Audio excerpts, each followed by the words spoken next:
Hey there, pioneers! Here's how to get silver in Subnautica 2. Silver isn't the easiest resource to find, so make sure to bring a survival multi-tool and pack some distraction flares in case you run into any predators.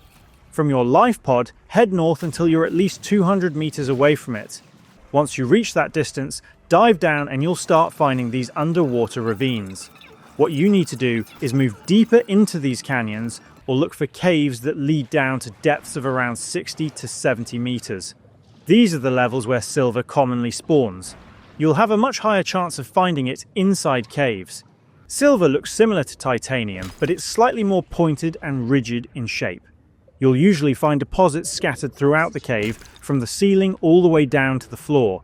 Pick them up or break them with your multi-tool to collect the resource. Make sure to gather plenty while you're there, since silver is used in crafting a lot of important items throughout the game. And that's all there is to it. If this video helped, please leave a like, drop a comment, and subscribe to the channel for more quick dive guides. Thanks for tuning in, and I'll see you in the next video.